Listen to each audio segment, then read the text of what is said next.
Drop Squad Kitchen was a movie, or Drop Squad was a movie, and it was actually produced by Spike Lee, and it was about deprogramming and reprogramming the people misnomered as African Americans. And so you would have people who went to college and got like a six-figure salary, came back to their community but didn't do any good. And so there was this secret organization called the Drop Squad that would actually, upon people's request, take these people and kind of give them torture treatments and make them watch things like Birth of a Nation, 12 Years of a Slave, things like that. And I was like, that would be crazy if I could take a black man, dress in all RBG looking type of Black Panther type of outfits and go into our kitchens, because we suffer the most from diabetes, heart disease, so-called ADT, depression, not having two-parent households and things like that. What if I went into people's kitchens and was just like, look, all this stuff is garbage, all of this stuff is slave food, this is what the problem is, the revolution's in the kitchen, and we need to be unapologetically healthy by any means necessary. Question number 2, why vegan food? Plant-based food? Well, we're brown people, and so brown people need food that is grown by the sun. We need to get the ultimate maximization out of the nutrients and things like that. And so in today's society, meats, processed foods like cheeses, a lot of the starchy, nitrogen-based foods that increase our white blood cells and decrease the amount of red blood cells that we have in our body that keep our body at maximum potential, you're not going to get that from a meat, very sugar, salt, preservative-laden diet, which is the standard American diet. So I chose a plant-based lifestyle because if you have kale, whether it's raw or cooked, it's much better than eating dead flesh that probably has some type of preservatives in order to keep it looking red when it's in the supermarket instead of brown, because we already know when oxygen hits things, it oxidizes it and turns brown, and that's not what we see in the supermarket, so there's a problem. Everything has sugar and preservatives and salt, so I just figured plant-based was the best way to go.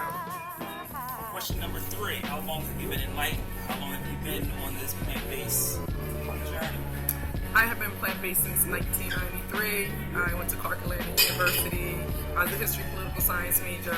Everybody in my clique was vegetarian, and I wasn't. I was from Delaware.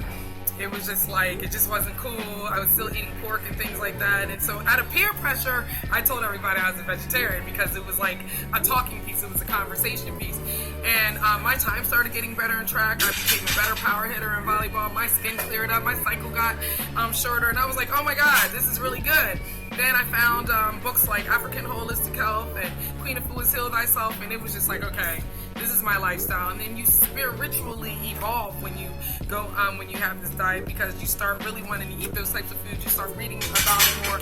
And then I started finding out what they did to animals in the industry. So I started kind of being like, wow, they treat animals like they treat black people, or Moors or whatever. So yeah, since 1993. Question number 4. What advice would you give to someone contemplating a plant-based vegan lifestyle? I would be like, don't contemplate, switch up. It's about your life. It's about your life force. And don't consider it a diet. Diet has a negative connotation anyway. I consider changing a lifestyle and start being repulsed by things that are not going to give you a great quality of life. Be repulsed by things that are going to have to make your children pay for you being in a nursing care or nursing home. Be repulsed by things that at age 60 or age 80, which this society says you should be starting to be dysfunctional, you're actually just getting in your prime.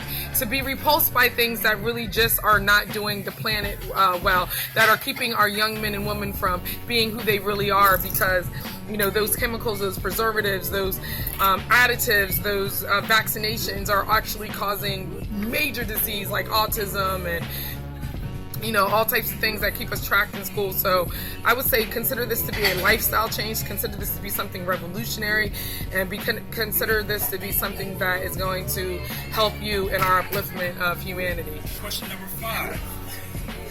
Last question. What's the future of the Drop Squad Kitchen?